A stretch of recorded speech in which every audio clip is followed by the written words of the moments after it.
Hi friends, welcome to Cook with Sangeetha. இன்னைக்கு நம்ம பார்க்க போறது ஸ்வீட் ரெசிபி. ஆமாங்க, உங்கள ஒரு சிலர் கேட்டிட்டே இருந்தீங்க, அக்கா ஸ்வீட் ரெசிபி செஞ்சு காமிங்கன்னு சொல்லிட்டு உங்களுக்காக தான் இன்னைக்கு ரவை வச்சு குலோப்ஜாம் செஞ்சு காட்ட போறேன்.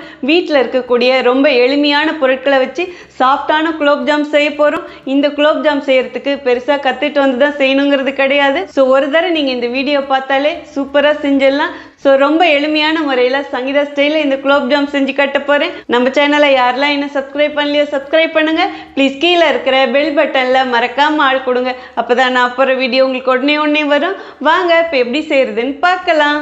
இப்போது குலோப்ஜாம் செய்கிறதுக்கு ஃபஸ்ட்டு நம்ம ரவை வறுத்துக்கலாம். அதுக்கு ஸ்டவ் ஆன் பண்ணி ஒரு பேன் வச்சுட்டேங்க. ஒரு டீஸ்பூன் நெய் இதிலே விட்டுக்கலாம். பாருங்கள், ஒரு கப் ரவை எடுத்து வச்சுருக்கேன், அதுவும் இதிலே போட்டுக்கலாம். இது வறுக்காத ரவை தாங்க. பாருங்கள், நான் மெஷர்மெண்ட் கப்பில் தான் ஒரு கப் ரவை எடுத்திருக்கேன். நீங்கள் இதிலே எடுக்கணும்னு கிடையாது, நார்மலாக நம்ம டீ குடிக்கிற கிளாஸில் வேணாலும் எடுத்துக்கலாம். அடுப்பை நல்லா மீடியமாக வச்சுட்டு இதை கிளறி கொடுங்க. இந்த ரவை பச்சை வாசனை போகணும், அது வரைக்கும் வறுத்துக்கணும். 3 நிமிஷத்துக்கு அப்படியே வறுத்துக்கோங்க. இந்த ரவையோட கலர் மாறாமல் வறுத்துக்கணும். இந்த ரவையை இந்த மாதிரி வறுத்து போடும்போதும் குலோப்ஜாம் கொழன்னு இல்லாமல் இருக்கும். பாருங்கள், ரவையை இந்த அளவுக்கு வறுத்தா போதும். பாருங்கள், இந்த கப்பில் தான் நம்ம ஒரு கப் ரவை எடுத்தோம். இதே கப்லேயே 3 கப் பால் அளந்து எடுத்து வச்சுருக்கேன், அதுவும் இதிலே ஊற்றிடலாங்க.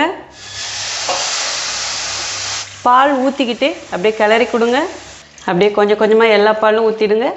நீங்கள் காய வச்ச பால் வேணாலும் ஊற்றலாம், காய வைக்காத பால் வேணாலும் ஊற்றலாம். இப்போது அடுப்பை நல்லா மீடியமாக வச்சுக்கோங்க. இதை கிளறி கொடுத்துக்கிட்டே இருங்க. அப்படியே கட்டியாக இருக்கிறதெல்லாம் நல்லா கரைச்சி விடுங்க. நம்ம ஏன் இந்த மாதிரி பண்ணுறோன்னா ரவையை நல்லா சாஃப்ட் பண்ணிக்கணும். இல்லைன்னா பார்த்தீங்கன்னா ரவை அப்படியே வெள்ளை வெள்ளையாக இருக்கும் நம்ம குலோப்ஜாமில். பாருங்கள், பால் ஊற்றி 2 கலர் கிளறினதுக்கப்புறம் 50 கிராம் பால் பவுடரும் எடுத்து வச்சுருக்கேன், அதுவும் இதிலே போட்டுக்கலாம். டீஸ்பூனில் பார்த்தீங்கன்னா 4 டீஸ்பூன் வரும் இந்த பால் பவுட்ரு. இப்போ இதையும் சேர்த்து கிளறி கொடுங்க. பால் பவுட்ரு போடும்போதும் சுவை சூப்பராக இருக்கும். பால் பவுட்ரு இல்லாமையும் செய்யலாம், பட் இந்த சுவை வராது. பாருங்கள், அந்த பால் பவுட்ரு நல்லா கரைஞ்சிடுச்சு.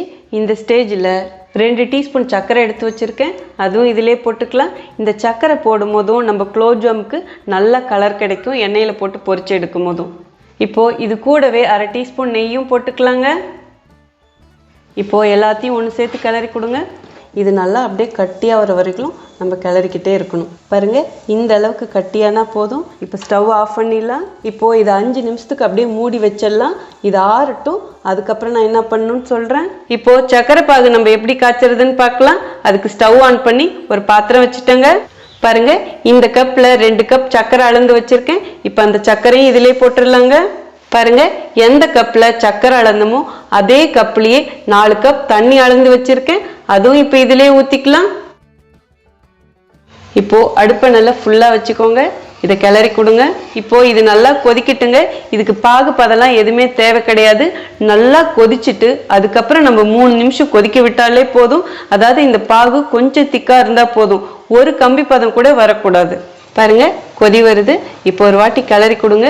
கிளறி கொடுத்ததுக்கப்புறம் அடுப்பை நல்லா மீடியமாக வச்சுக்கோங்க. இன்னும் 3 நிமிஷத்துக்கு இது நல்லா கொதிக்கட்டுங்க.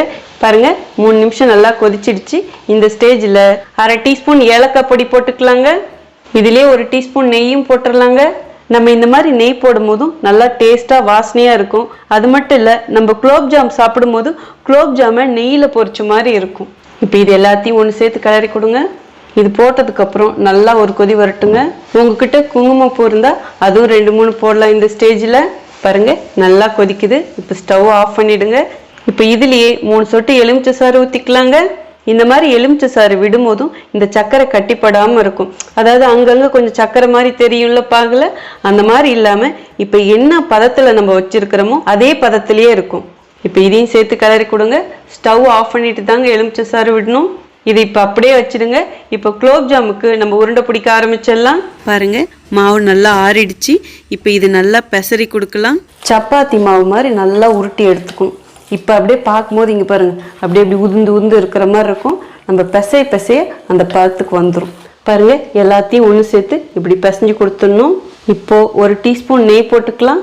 நெய் போட்டு பிசையும் போதும் கையில் ஒட்டாமல் வரும். இப்போது இதையும் சேர்த்து நல்லா பிசைஞ்சு கொடுங்க. பாருங்கள், இந்த மாதிரி மாவை சாஃப்ட் பண்ணிக்கணும். இப்போது நமக்கு உருண்டை எந்த அளவுக்கு சைஸ் வேணுமோ அதுக்கு தகுந்த மாதிரி எடுத்து உருண்டை பிடிச்சிடணும். ரொம்ப பெருசாக இருந்ததுன்னா உள்ளே வேகாமல் இருக்கும். ஸோ கொஞ்சம் மீடியம் சைஸாக எடுத்துக்கோங்க. அப்படியே உள்ள கையில் வச்சு நல்லா முழுன்னு தேய்ச்சிக்கோங்க.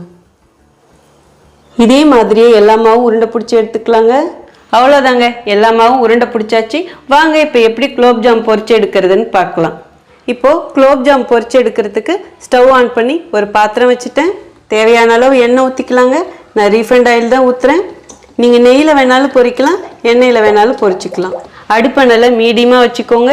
பாருங்கள், எண்ணெய் மிதமான சூடு வந்துருச்சு. இப்படி பார்க்கும்போதும் அப்படியே எண்ணெய் சூடான மாதிரி தெரியும். அந்த அளவுக்கு ஆனால் போதும். இப்போது அடுப்பை நல்லா ஃபுல்லாக கம்மி பண்ணிவிடுங்க. எத்தனை உருண்டை போட முடியுமோ அதுக்கு தகுந்த மாதிரி போட்டுக்கணும். ரொம்ப நிறையாவும் போடக்கூடாது. இங்கே பாருங்கள், போட்ட உடனே அப்படியே பொங்கி மேலே வரல. இந்த அளவுக்கு தான் எண்ணெய் சூடாக இருக்கணும். இப்போது அடுப்பை நல்லா கொஞ்சம் கூட்டி வச்சுக்கோங்க.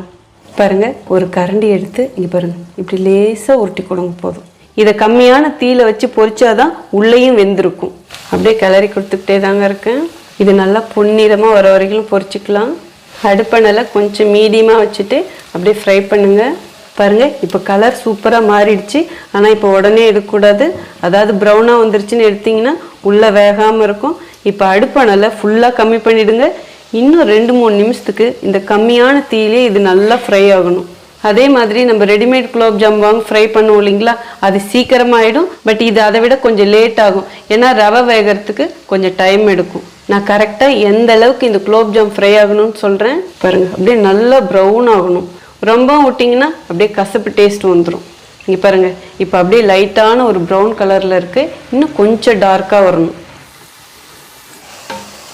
எண்ணெயை நல்லா வடிச்சிடுங்க. இப்போ இது ஜீராவில் போட்டுடலாங்க. அப்படியே அழுத்தி கொடுங்க. இது அப்படியே நல்லா ஊறட்டும். 2வது அடிசல் போடும்போதும் கொஞ்சம் டைம் கொடுத்து எண்ணெய் சூடேற்றிட்டு தான் போடணும். இப்போ சூடாயிடுச்சு. மீதி இருக்கிறதையும் போட்டுடலாம். அதை எப்படி மிதமான அனலில் பொரிச்சு எடுத்தோமோ அதே மாதிரி இதையும் பொரிச்சு எடுத்துக்கலாம். இப்படி லேசாக தள்ளி தள்ளி கொடுக்கும்போதுனா எல்லா பக்கமும் ஒரே மாதிரியே செவக்கும். பாருங்கள், இந்த ஸ்டேஜில் தான் நீங்கள் நல்லா கவனிக்கணும். கொஞ்சம் டார்க் கலர் வந்ததுக்கப்புறம், அதாவது பாருங்கள், இந்த கலர் வந்ததுக்கப்புறம் நம்ம அடுப்பை நல்லா மீடியத்துலேருந்து ஃபுல்லாக குறைச்சி வச்சிடணும். இதுலேயும் 2 நிமிஷம் நல்லா ஃப்ரை ஆகணும். ஸோ இதை மட்டும் நீங்கள் சரியாக செஞ்சிட்டாலே உள்ளே வேகாமல் இருக்காது. இப்போ இன்னும் 2 நிமிஷத்துக்கு இதை அப்படியே ஃப்ரை பண்ணிக்கலாங்க. பாருங்கள், லாஸ்ட் அடிசலும் ஃப்ரை ஆகிடுச்சு. இப்போ இதையும் எடுத்துடலாம்.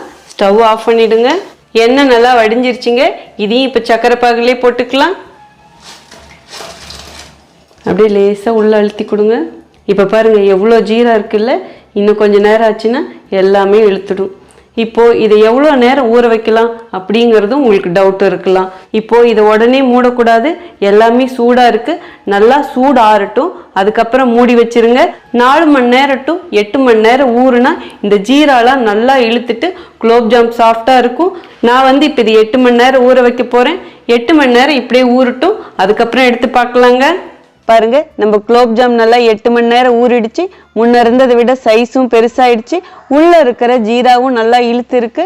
ஸோ இதுதான் கரெக்டான பதம். அவ்வளோதாங்க. இனிமேல் நம்ம குலோப்ஜாம் சாப்பிட ரெடி ஆயிடுச்சு. ஃபர்ஸ்ட் டேஸ்ட் பார்க்கறதுக்கு முன்னாடி இந்த குலோப்ஜாமுக்கு தேவையான டிப்ஸ் கொடுத்துட்றாங்க. இந்த குலோப்ஜாம் பொறுத்தவரையிலும் எவ்வளோ அளவுகள் எடுக்கிறோங்கிறது ரொம்ப முக்கியம். ஸோ ஒவ்வொரு பொருளும் நான் என்ன அளவு சொன்னனோ அதே அளவு போடுங்க. அதுக்கு மீறி முன்ன பின்ன போட்டிங்கன்னா கண்டிப்பாக உடையும். அதே மாதிரி ரவையை கிண்டும் போதும் தண்ணி அளவு நான் என்ன சொன்னனோ அதையே ஃபாலோ பண்ணுங்க. ரொம்ப கம்மியாக தண்ணி ஊற்றினா உள்ள குலோப்ஜாம் ஹார்டாக இருக்கும். அதே மாதிரி நிறையா ஊற்றினாலும் உள்ள களியாட்டம் இருக்கும். ஸோ நான் சொன்ன அளவில் செய்யுங்க, கரெக்டாக இருக்கும். இன்னொரு மெயினான விஷயம், இது எப்படி பொரிச்சு எடுக்கணுங்கிறதும். ஸோ ரொம்ப நேரம் பொரிச்சாலும் உள்ள ஹார்டாக இருக்கும். சாப்பிடும் போது கசப்புத்தன்மை இருக்கும். அதே மாதிரி இன்ஸ்டண்ட்டாக நம்ம மாவு வாங்கி செய்வோம் இல்லைங்களா குலோப்ஜாமுன், அந்த மாதிரி மொழுலாம் வராது. ஸோ இது ரவையில் செய்கிறதுனால இந்த அளவுக்கு தான் இருக்கும். ஸோ இந்த குலோப்ஜாமுக்குலாம் நான் சொல்ல மாட்டேன் குண்டு குண்டாக மொழுன்னு. நம்ம போட்ட பொருளுக்கு எப்படி ஒரிஜினலாக வந்திருக்கோ அதுதான் உங்ககிட்ட காமிச்சிருக்கேன். நான் சொன்ன அளவுகளை ஃபாலோ பண்ணாலே கண்டிப்பாக உங்களுக்கு இதே மாதிரியே கிடைக்கும். இதில் எந்த மாற்றமும் கிடையாது. அதே மாதிரி டேஸ்ட்டும் சூப்பராக இருக்கும். ரொம்ப சாஃப்டாகவும் இருக்கும். இதெல்லாம் ஃபாலோ பண்ணிங்கனாலே உங்களால் ஈஸியாக இந்த ரவா குலோப்ஜாம் செஞ்சிட முடியும். அவ்வளோதாங்க. இப்போ எப்படி இருக்குன்னு டேஸ்ட் பார்த்தலாம். வா, அப்படியே ஒன்று எடுப்போம். ஃபஸ்ட்டு முழுசாவே எப்படி இருக்குன்னு டேஸ்ட் பண்ணி சொல்லிடுறாங்க. சாப்பிட்டு பார்த்துரும். வாவ், சொல்ல வார்த்தையே இல்லை, சூப்பராக இருக்கு. செம்ம சாஃப்டாக இருக்கு. எல்லாமே கரெக்டாக இருக்குது. ஸ்வீட் வந்து ரொம்ப அப்படியே அதிகமாக இல்லை, கம்மியாகவும் இல்லை, மீடியமாக இருக்குது. ரொம்ப ஃப்ளேவர்ஃபுல்லாக இருக்குது. கண்டிப்பாக உங்கள் எல்லாருக்கும் ரொம்ப பிடிக்கும். அது சின்ன குழந்தைங்களாம் விரும்பி சாப்பிடுவாங்க. நான் சொன்ன மாதிரி அளவுகள் மட்டும் நான் என்ன சொன்னேனோ அப்படியே போடுங்க. அதே மாதிரி பால் பவுடர் போட மறந்துடாதீங்க. ஏன்னா அது போடும் போதும் நல்ல ஒரு டேஸ்ட் கிடைக்கும். அப்படியே உள்ளே இருந்து ஜீரா ஒழுகுது, அந்த அளவுக்கு சாஃப்டாக இருக்குது. இங்கே பாருங்கள், ஓப்பன் பண்ணுறேன். வாவ், இங்கே பாருங்கள் உள்ளே எந்த அளவுக்கு சாஃப்டாக இருக்குன்னு பாருங்கள். நல்லா ஊறி இருக்கு. இங்கே பாருங்க, ஃபர்ஸ்ட் லேயர் உள்ளே வந்து இங்கே பாருங்க. அவ்வளோதாங்க, ரொம்ப சூப்பராக இருக்குது. ஸோ கண்டிப்பாக நான் சொன்ன அளவுகளோடு நீங்களும் ட்ரை பண்ணி பார்த்துட்டு எப்படி இருக்குன்னு சொல்லிட்டு கமெண்ட் பாக்ஸில் சொல்லுங்கள். உங்களில் நிறைய பேர் கேட்டிருந்தீங்க, அக்கா ஸ்வீட் செஞ்சு காமிங்கன்னு சொல்லிட்டு. ஸோ உங்களுக்காக தான் இன்றைக்கி ரொம்ப எளிமையான முறையில் செஞ்சு காமிச்சிருக்கேன். ஸோ உங்களுக்கு இந்த ரெசிபி பிடிச்சதுன்னா ப்ளீஸ் மறக்காமல் ஃபஸ்ட்டு ஒரு லைக் கொடுத்துருங்க. ரொம்ப ரொம்ப பிடிச்சதுன்னா உங்கள் ஃப்ரெண்ட்ஸ் அண்ட் ஃபேமிலிக்கு ஷேர் பண்ணுங்கள். நீங்கள் இதுவரைக்கும் எனக்கு கொடுத்துட்ருக்க ஆதரவுக்கு ரொம்ப ரொம்ப நன்றி. உங்களுக்கு என்ன ரெசிபி வேணுமோ ப்ளீஸ் அதுவும் கமெண்ட் பாக்ஸில் சொல்லுங்கள். இதே மாதிரி அடுத்த ஒரு ஸ்பெஷல் வீடியோவில் உங்களை சந்திக்கிறேன். Until then, see you. Bye bye. Love you all.